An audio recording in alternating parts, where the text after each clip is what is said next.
Question number 20. Okay. A car goes on the horizontal circular road of radius r. कोई horizontal road है और इसका radius उसके corresponding r दिया हुआ है. Speed increasing at a constant rate. ये जो कार है इसका स्पीड इंक्रीज कर रहा है. किसके क्या रेट दिया हुआ है? dv बाई dt पर सेकेंड.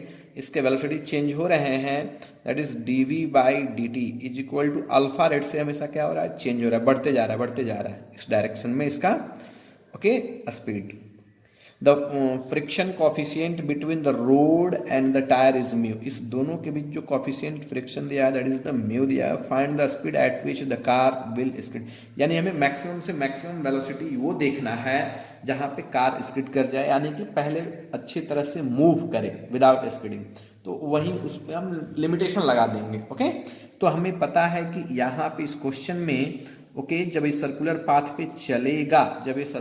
पे चलेगा तो रिक्वायर्ड सेंट्रीपिटल फोर्स कौन प्रोवाइड करेगा? फ्रिक्शन फोर्स, बिकॉज ये तो रोड कंप्लीटली क्या है? हॉरिजेंटल. तो हम लोग यहाँ पे लिख सकते हैं here required centripetal force is provided by. कौन प्रोवाइड करेगा? फ्रिक्शन. कौन प्रोवाइड करेगा? फ्रिक्शन. तो मैं लिख सकता हूं summation of F C is equal to M into A net, because इस पर्टिकुलर टाइम पे सर्कुलर पाथ पे ये चल रहा है. A net. तो नेट सेंट्रीपिटल फोर्स कौन प्रोवाइड कर रहा है? सर जी ये तो फ्रिक्शन प्रोवाइड करेगा into mass into acceleration. Acceleration हम लोग कौन सा एक्सेलरेशन?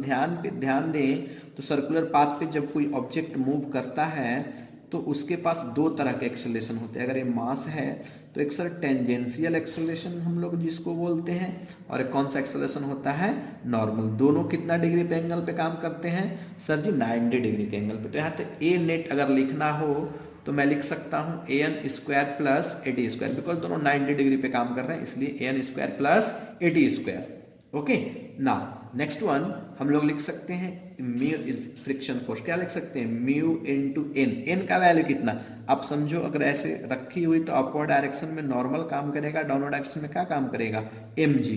तो हम लोग लिख सकते हैं एन का वैल्यू क्या लिखना है? डायरेक्ट मैं क्या लिख सकता हूँ? M G is equal to M under root A N. A N का वैल्यू आपको मैं मान लिया किसी भी टाइम टी में वेलोसिटी v है, इसका वेलोसिटी क्या है? v. हमें वेलोसिटी ही कैलकुलेट करना है. ओके तो किसी भी टाइम में हमने वेलोसिटी v मान लिया. तो नॉर्मल एक्सेलरेशन अगर यहाँ से लिखना चाहें तो क्या लिखेंगे? v square upon r. और टेंजेंशियल एक्सेलरेशन क्या होंगे? टेंजेंशियल एक्सेलरेशन बोलिए क्या हमने पढ़ा था? क्या होता है? dv बाई dt इस जिसका कि वैल्यू दिया हुआ है कितना? अल्फा.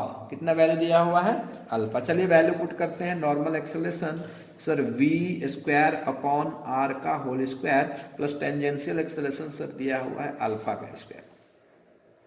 ओके ना नेक्स्ट वन एम से एम इधर क्या होंगे? कैंसल.